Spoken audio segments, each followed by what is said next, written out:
Muy interesante. Y ahora es Sergio Chaparro, que si quiere puede compartir pantalla y nada, pues otros más o menos 15 minutos. Laura ha sido la verdad que muy aplicada y ha estado muy dentro de lo que son los tiempos. O sea que nada, muchas gracias, Laura.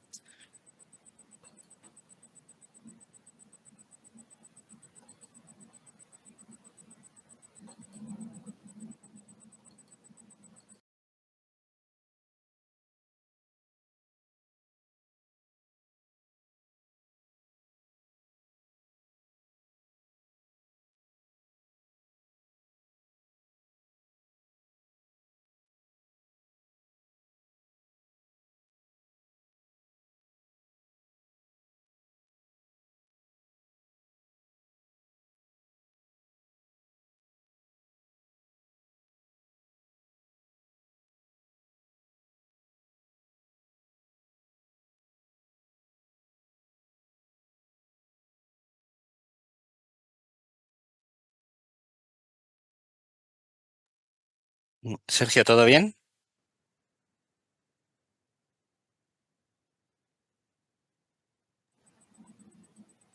Em, Creo que al intentar compartir pantalla me quiebra el micrófono. Espérame un momentico. Ahí se está oyendo, ¿cierto? ¿Me están oyendo? Sí, perdona. Ahí se ve perfectamente, sí. Si lo puedes poner en grande para, o sea, con pantalla completa. Sí, tal vez está colapsando esto.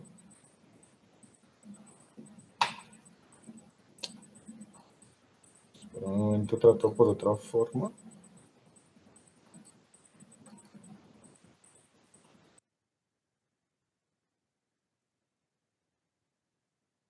Bien, perfecto, cuando quieras. Ahí se te ha vuelto a ir. Estaba, pero se ha ido. Sí, es que lo que pasa es que cuando comparto el audio no me deja. Estoy tratando desde otra pestaña, discúlpame. Sí, sí, sí, tranquilo. Ahora mismo se te ve, en pequeño, pero se te ve.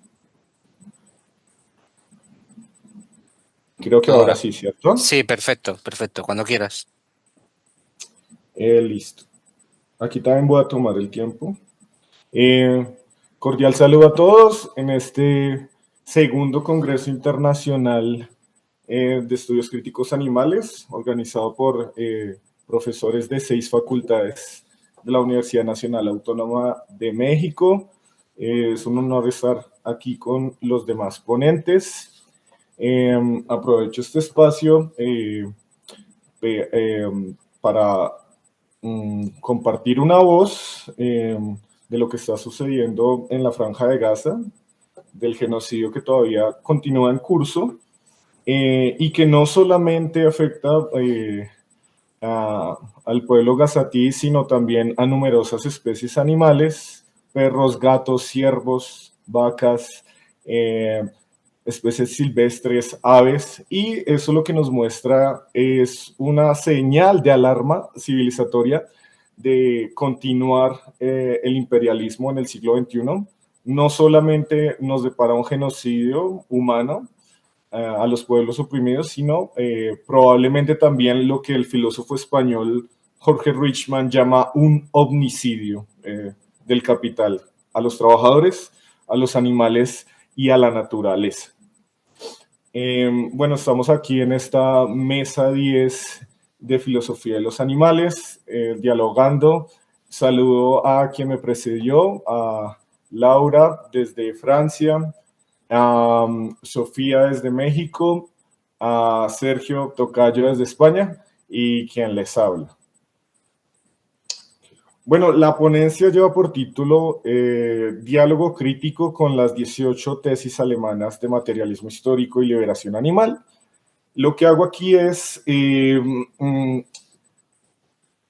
comentar y analizar las 18 tesis de un grupo de científicos sociales y también activistas que publicó estas tesis en el 2018. Eh, eh, y pues la idea es dialogar un poco en este breve espacio acerca de ellas. Los autores son varios: Kristen Stage, Genford, Marco Maurici, entre otros. Bueno, el objetivo entonces es comunicar al público algunos resultados de mi artículo de investigación, publicados en la revista latinoamericana de estudios críticos animales, del volumen 12 y número 1 de este año, en las páginas 280 y 326. Y lo que busco acá es un diálogo intercontinental, no solamente en Latinoamérica, sino en Alemania, sobre cómo pensar la cuestión interespecies desde una visión científica, es decir, materialista histórica, y también filosófica. Por supuesto, también desde la voz de los trabajadores. Entonces, acá está como el artículo, si después de esta conferencia se animan a hojearlo, a degustarlo. Bueno, el viaje express que les propongo es al menos analizar dos puntos controversiales entre una comunidad muy heterogénea de un público que son los defensores de los animales, otro público que serían los defensores del medio ambiente y otro público que sería los defensores de los trabajadores. En primer momento, miraré qué acuerdos tengo con las tesis alemanas. En un segundo momento miraré estos dos desacuerdos. En el artículo hay 7 puntos controversiales, solo me ceñiré a 2 y pues alguna conclusión abierta que aporte a esta mesa 10 y a este congreso. Bueno, el primer acuerdo con los animales es que, en efecto, la concepción materialista de la historia de estos científicos y filósofos de Marx y Engels es compatible tanto con las ciencias de la vida de la posguerra del siglo XX, con la ecología, como la concepción antiespecista que fue desarrollada también por la filosofía moral. Es decir, al mirar cómo las sociedades humanas han producido sus bienes de subsistencia, podemos hacer compatible con visiones de cómo se relacionan con otras especies e incluso una concepción antiespecista que dice que nuestra relación debe ser de liberación con respecto a ellas, no de algún tipo de injusticia. La segunda acuerdo que tengo con ellos es que, en efecto, el capital no solo explota a la clase trabajadora, ¿sí? Les trae plusvalía, sino también hay un tipo de explotación diferenciada a los animales y a la naturaleza. Luego es posible liberar a los tres, a sabiendas que son seres, sujetos, entidades distintas. Y la tercera, que concuerdo con ellos, es que en el panorama actual hay profundas limitaciones metodológicas y estratégicas de 3 tradiciones hegemónicas en este campo de emergencia de los estudios críticos humano-animales, que serían un obstáculo para la liberación de los mismos, de los animales y de los trabajadores. Me refiero a la tradición liberal, me refiero a la tradición postestructuralista, que más o menos exteriorizaba la ponente pasada, y también las visiones también decoloniales. Bueno, pasemos sin más preámbulos al primer desacuerdo que tengo con estas tesis. Y quería plantearlo con una pregunta. La pregunta es esta: ¿la diferencia de especie entre animales y humanos es de grado? En mi punto de vista, no es una diferencia gradual. Desde el punto de vista de las tesis alemanas, sí es de grado. Si bien es cierto, reconozco de las tesis que hay similitudes biológicas, gregarias, sociales entre humanos y animales, llámese sintiencia, llámese tener su gestión al actual modo de producción, etcétera. Quisiera centrarme en al menos tres razones que nos dicen por qué en la evolución histórica hay una especie de identidad, pero también una diferencia muy profunda entre la especie humana o los seres humanos con respecto a los animales.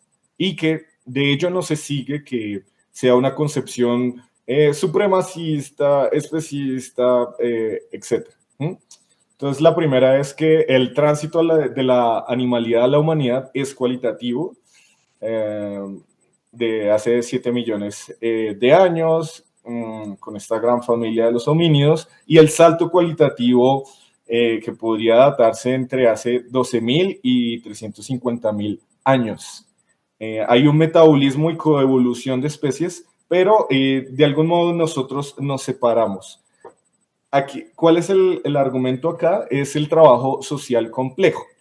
Usualmente, y los alemanes están de acuerdo con ello, supuestamente la ciencia ha refutado que los animales, llámese mmm, catatúas, algunos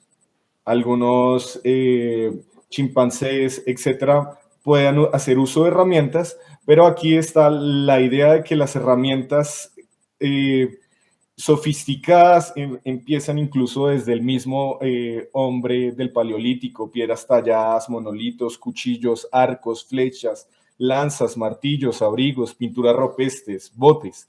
Eso da un salto cualitativo distinto. Y la segunda, una discusión contemporánea de la filosofía de la tecnología, es si podemos estar dando otro salto evolutivo mediante el uso de ingeniería genética y la medicina.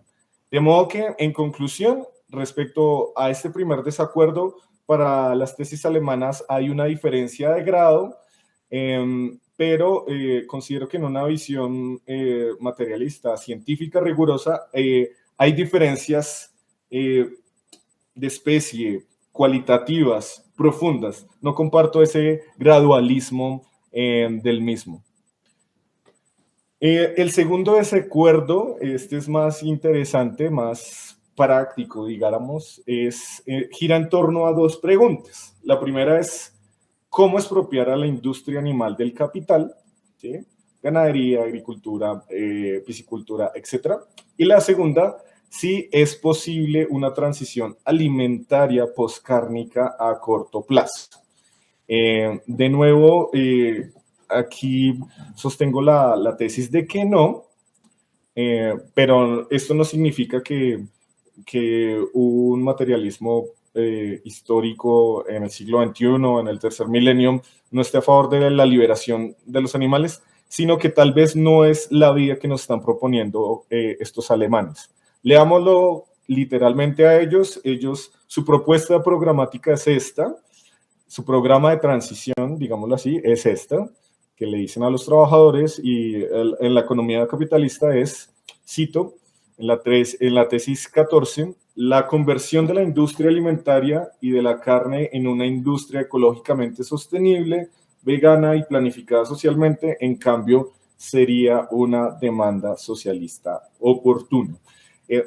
Es decir que más o menos la tesis de los alemanes es que hay que expropiar al capital, a las multinacionales, a las empresas cárnicas de manera inmediata por los trabajadores en el poder y hacer una transición rápida a un nuevo modelo alimentario esencialmente vegano.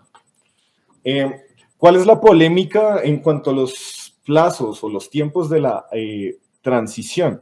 La polémica con ellos en este diálogo no es negar que es imposible en las coordenadas históricas liberar a los animales de sus condiciones de opresión, explotación e injusticia, sino más bien, comparto su fin teleológico, digámoslo así, la cuestión es muy política, es decir, ellos plantean una reconversión inmediata y en mi caso considero que la reconversión es mucho más compleja y sería a largo plazo. Ya miraré esto para cerrar. Algunas razones para defender esto. En las crisis, por ejemplo, Argentina en el 2001 o Grecia en el 2015, lo que hicieron los trabajadores fue recuperar las fábricas cerradas de los empresarios y gestionarlas. Hay un caso emblemático de un frigorífico en Argentina, Frigocarne Sin Patrón, que ellos la empezaron a usar. En escala de una república y de todo el mundo, esa es la primera tarea de los trabajadores si quieren conquistar el poder político. Es decir, poner a gestionar incluso la agroindustria, a sabiendas que seguirá habiendo explotación animal, pero pues aumentarían los estándares contra el maltrato animal y el bienestar.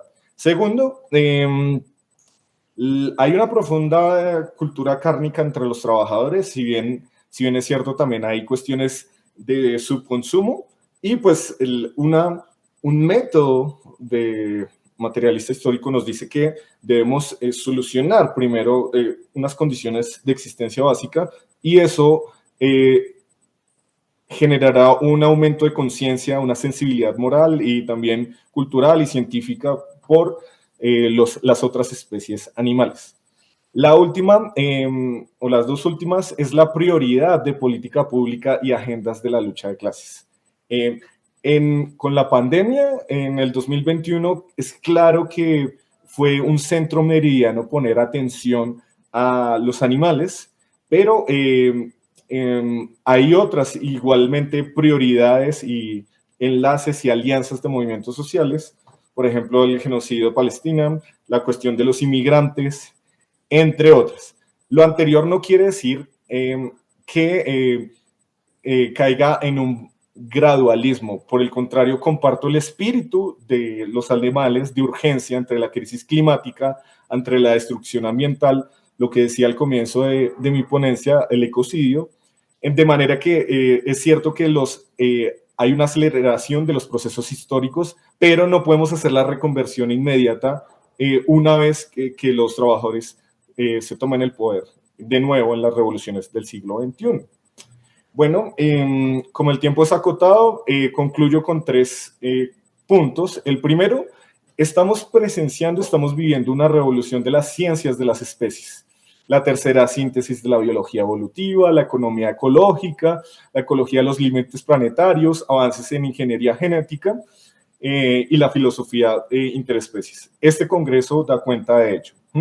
La segunda, es urgente, es necesario que en las ciencias de lo social, en las ciencias naturales y en la filosofía, vuelva a aparecer la tradición investigativa del materialismo histórico en la cuestión de las especies para pensar seriamente cómo liberamos a los animales, cómo nos liberamos como trabajadores.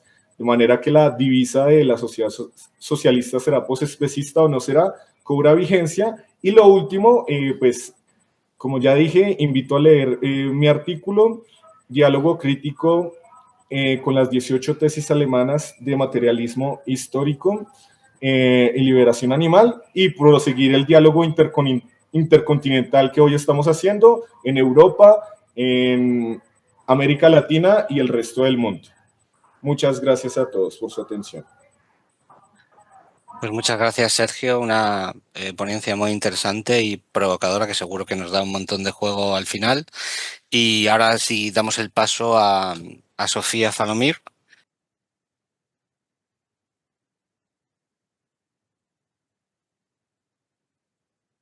Vale, no sé si tenemos alguna pregunta por YouTube. No sé si Marco me las hace llegar a través del chat, pero no veo que haya... Sí, tenemos... Ay, perdón.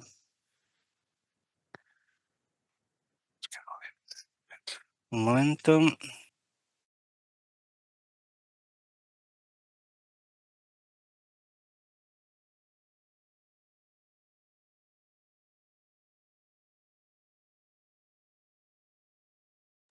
Vale, en principio no hay preguntas, entonces no sé si alguien quiere hacer preguntas a alguien. A mí me ha parecido la verdad que muy interesante todas las ponencias. Me ha parecido, por ejemplo, que me ha parecido muy provocadora la ponencia de Sergio a la hora de poner la clase por delante de la especie sin, desde luego, indicar que no fuera suficiente, sino es una cuestión de tiempo.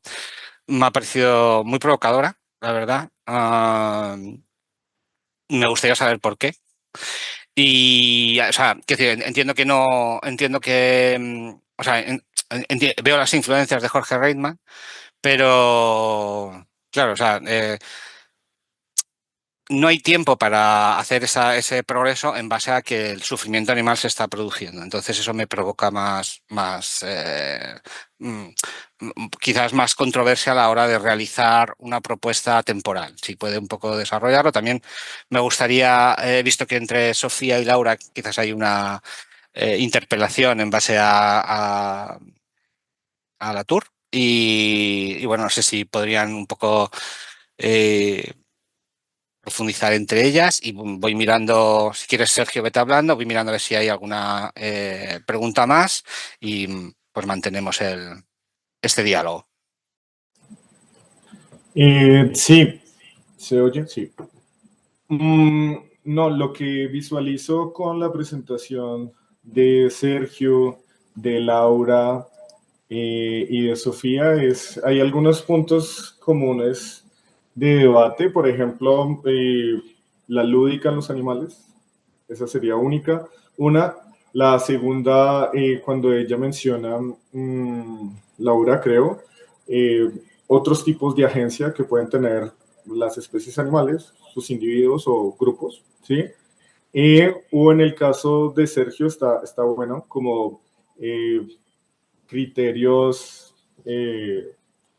hedonísticos, incluso de la sexualidad animal, ¿sí? Entre mismo ellos. Podríamos debatir eso, pero bueno, ¿por qué el carácter provocador y por qué la referencia en especial a Jorge Richman al inicio de la presentación? Primero porque de entrada, pues la filosofía y las ciencias avanzan de alguna manera en controversias, ¿sí? Eh, puede que haya un consenso cognitivo en el Congreso, en este Congreso, consenso cognitivo de no, venga, las diferencias no son tan abismales como había pensado la modernidad entre humanos y animales, pero aún así, si vamos a los puntos más concretos de la discusión, sí habría diferencias. Bueno, respondo puntualmente. El caso de la corriente ecosocialista en la versión de España de Jorge Richman, ¿cuál es el problema ahí? Eh, un escenario supremamente catastrófico. Digámoslo así que el escenario de Gaza para los animales en todo el planeta Tierra. ¿Sí? Creo que ahí, de alguna manera, Jorge Richman ya está negando una agencia poderosa a los movimientos sociales, de poder transformador. Y creo que eso no se ve. Por el contrario, lo que nos muestran los últimos años es las movilizaciones con la pandemia, las grandes movilizaciones por la justicia climática, en Argentina frente al acuerdo porcino con China, en Colombia un gran logro que fue de décadas de protestas, por fin la corrida de toros está siendo ilegalizada, al menos para el 2027. Entonces diría eso, que es muy peligroso decir como que ya no hay nada que hacer y solo tenemos que replegarnos en microcomunidades, casi que una regresión a la Edad Media de lo que quede.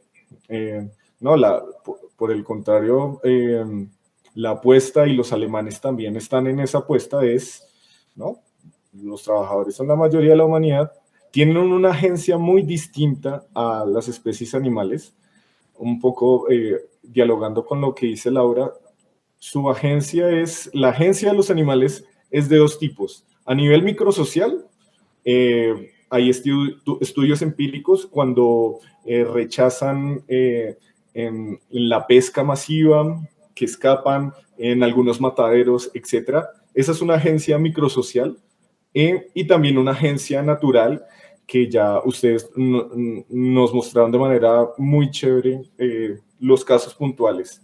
Pero el punto, y en esto estoy de acuerdo con los animales, con los alemanes, es que esa agencia no es suficiente para ellos liberarse a sí mismos. Necesitan, y esto no es paternalista, necesitan de la ayuda de los humanos, pero no cualquier humanos. No estamos pensando en Elon Musk, en el fundador de Microsoft, etcétera, ¿no? En el gran capital. No, estamos pensando en la agencia de los que también tienen condiciones similares de explotación y opresión.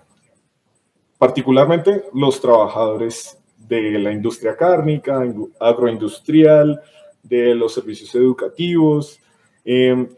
Eso con respecto a ello. Entonces, para finalizar y darle tiempo a mis compañeros, diría que puntualmente, si pensamos la agencia hoy, debemos controvertir las miradas que la acotan o la niegan para la gran transformación que es una nueva civilización, no basada en el capital.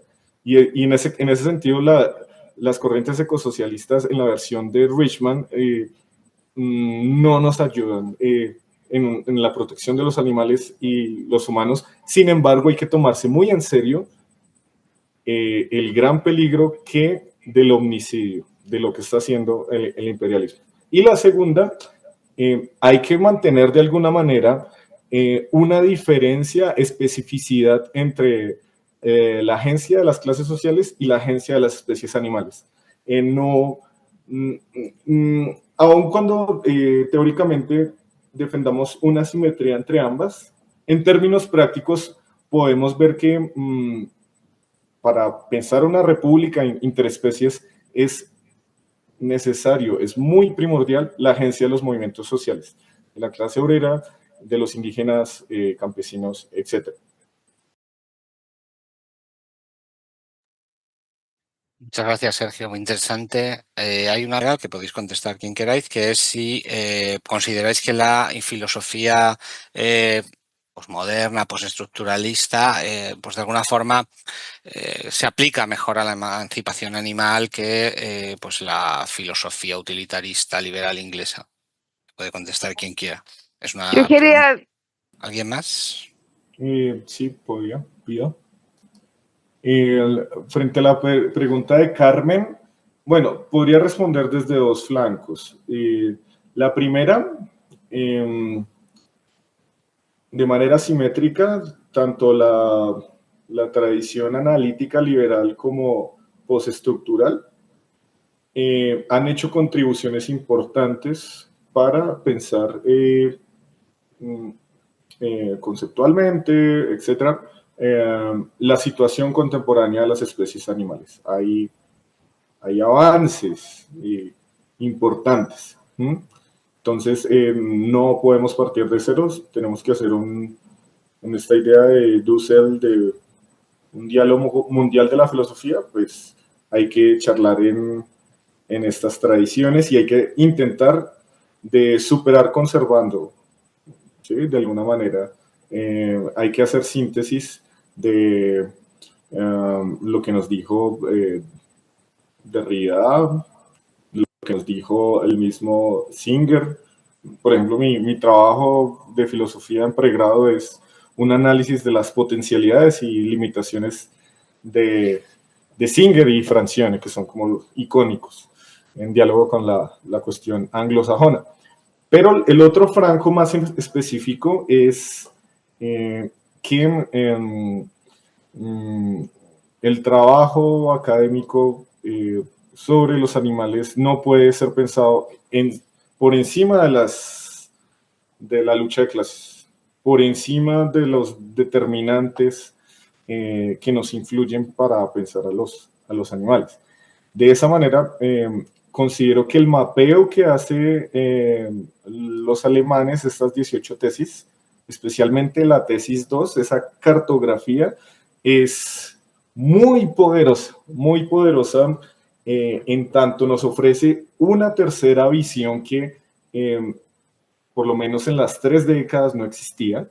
Teníamos solamente esa dicotomía, o, o te suscribes a una tradición liberal o te suscribes a una tradición, eh, hay muchas formas de decirlo, postestructural. No, hoy lo que vemos es que hay una alternativa. Esa alternativa es una tradición más materialista de la clase obrera, de los logros que ha tenido eh, Darwin, Marx, Engels, para pensar en estas cosas, y que se abre no solamente un gran programa de investigación, sino en términos prácticos muy concretos, es mirar cómo los partidos de izquierda de los trabajadores se relacionan, tienen un programa concreto frente a ello. Entonces, para sintetizar mi respuesta, creo que ninguna de las dos es una alternativa estratégica, tanto analítica como ya en el plano de lo práctico, ¿sí? Por supuesto, esto está sujeto a debate. Sería muy interesante hacer un estudio de estudios sociales de la ciencia de este segundo Congreso Internacional. ¿Qué relaciones de fuerza hay? Por lo menos consideraría que es muy fuerte, ha calado mucho la tradición francesa en buena parte de las humanidades. No sé qué tanto en las ciencias naturales en México y en otros países. Voy a dar paso a Sergio, ¿vale? Porque quiero hablar, para no acaparar el pero me parece muy, muy interesante tu respuesta. Muchas gracias, Sofía. Sergio, puedes hablar cuando quieras. Sí, viendo la comunicación de los 5 ponentes, los que estamos en esta mesa, me surge una pregunta, y es, en lo que nos presentaron, ¿qué tipo de relaciones ven o potencialidades ven en lo que ustedes nos están presentando con las ciencias naturales? Creo que en el caso de Laura, la cuestión va muy por la disciplina de la historia. En el caso de Sofía, la cuestión se remite un poco también a la etología. En el caso de Sergio, a una psicología social, también interespecies. En el caso mío, también está un poco de ciencias sociales, economía política y demás, pero lo que nos presentan, cómo ven las discusiones contemporáneas con las ciencias naturales, más allá de las tradiciones que nos presentaba acá la pregunta de una de las asistentes. A ver, tenemos 6 minutos, así que si queréis, Laura, Sofía, podéis responder a la pregunta. Yo iba a responder, muy interesante tu pregunta. Pues yo creo que el único vínculo que tendría en mi caso es que para definir una agencia expandida se ha necesitado de aparatos y de saberes científicos que miden formas de acción, por lo menos en el argumento de Latour, que miden potencias de acción que no son visibles de manera directa o, cierto, que no son percibidas de manera directa, pero esa es como la única relación en el sentido de que mucho de mi trabajo se formó leyendo teoría de la historia, leyendo cómo se conceptualiza la relación entre pasado, presente, futuro, el sujeto en el tiempo, cómo se ubica, cuál es este sujeto que está en el tiempo, y viendo cómo en cada autor sistemáticamente hay un desprecio de la animalidad y de la naturaleza. Entonces yo diría que en mi caso es una respuesta rápida porque es como, bueno, como está tan metido en el saber de la historia, diría que la única relación que tiene es con el argumento de Latour, que sale de una ciencia biológica y de otras mediciones científicas. Pero es una pregunta interesante que sería interesante eh, explorar a futuro, como si logro encontrar una relación distinta. Sofía, muchas gracias, Laura. Me parece una excelente pregunta, me parece. Yo intentaré ser muy, muy breve, simplemente ya que sí es fundamental pensar, y eso me parece que es una de las grandes virtudes de Haraway y de Latour y de su acercamiento, que piensan la ciencia, evidentemente no desde una perspectiva neutra, sino historizada, ¿no? Desde un conocimiento situado que va cambiando históricamente, y en ese sentido a mí me parece que la ciencia es fundamental para poder determinar la categoría ontológica de lo animal. Quizás valdría la pena decir que también en los discursos científicos contemporáneos, las ciencias de la vida, lo animal, digo, fuera de la etología, pero en general en la biología, lo animal pierde mucha preponderancia con respecto a otro tipo de unidades de análisis, ¿no? A veces se piensa en términos de genética, se piensa en términos de organismos, se piensa en términos de nicho ecológico, y quizás es más la filosofía la que se ha quedado con esta categoría como el centro de estos planteamientos que intentan como rebasar el antropocentrismo, que lo animal ha sido tan, tan, tan central. Quizás un animal definido o pensado como lo habría pensado un poco más la biología del 19, ¿no? Que focaliza de tal manera el organismo animal, y a lo mejor la ciencia contemporánea ya no lo hace tanto, y eso también me parece que da ahí como un motivo para pensar, pero sí muy fundamental hacer estos cruces discursivos, ¿no? Que lo animal se va a configurar desde la literatura, desde los discursos políticos, pero desde luego también desde el horizonte de las ciencias. Pues gracias, Sofía. Ya para finalizar, pues yo la verdad es que he utilizado toda la investigación etológica, no tanto para generar una psicología de las masas, aunque Freud sí que, o sea, una psicología social, en tanto que, bueno, sí es verdad que Freud habla que cualquier tipo de psicoanálisis puede ser aplicable a una psicología de las masas, ¿no? Pero realmente para mí, lo que demuestra, y esta es también mi inferencia, es que inferencia desde un punto de vista de filosofía de la ciencia, o sea, es decir, con una validez como el argumento más plausible, es que de alguna manera los estudios etológicos del siglo XXI de alguna forma vienen a demostrar que tanto el humano animal como tanto el humano animal sí como el animal de cualquier otra especie fracasa a la hora de construir una forma existencial completamente satisfactoria, ¿no? Y fracasa en tanto que de alguna forma el baño del lenguaje que recibimos todos, sea el lenguaje de la especie que sea, de alguna forma no es capaz de recubrir esa biología o ese constructo de naturaleza que nos han contado durante muchísimo tiempo, que es un universal, ¿no? Y Gustavo de Sal, que es un psicoanalista argentino bastante importante, siempre nos dice, en cuanto a, por ejemplo, las propuestas transhumanistas, ¿no? Claro, la inteligencia artificial de alguna forma puede lograr replicar la inteligencia humana, que tampoco es tan difícil porque la inteligencia humana pues, es bastante mediocre, por así decirlo.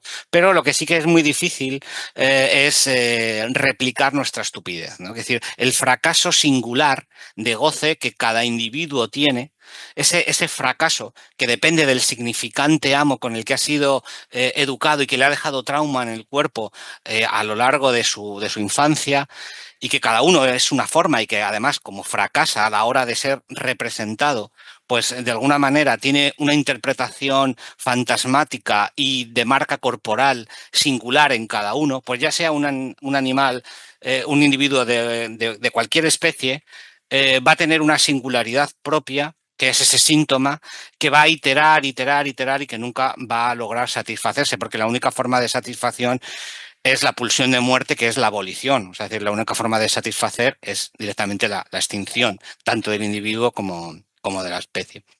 Y bueno, o sea, lo que me lleva es de alguna forma a respetar esa singularidad de cualquier individuo, sea de la especie que sea. Para eso me ha servido de alguna forma todos los estudios etológicos. No sé si nos estamos pasando de tiempo y sí, y bueno, todavía no, pero nos queda un minuto justo para agradeceros a todas, a todos, que haber ¿Puedo participado en el contestar también Congreso. en un momentico? ¿Perdona? ¿Puedo contestar también en un Un momentico? minuto tienes. Sí, comparto plenamente el diagnóstico de Sofía de que antes de meternos en la cuestión ético-política o económica, hay algo que precede, que es la discusión ontológica, y en este sentido las ciencias naturales son cruciales para entender esto. más en esta hipótesis de que estamos viviendo una revolución de las ciencias de las especies. Pero tenemos esta contradicción, que estamos viviendo esta revolución en escenarios catastróficos, de hipótesis de extinción masiva de especies y demás. De manera que, si me preguntan a mí, creo que ha hecho en cierta manera un poco de daño una tradición poshumanista que no está al tanto de la ciencia natural de punta y la tecnología de punta, que nos puede ayudar mucho, mucho, mucho, mucho a pensar una civilización sostenible, poscapitalista y demás.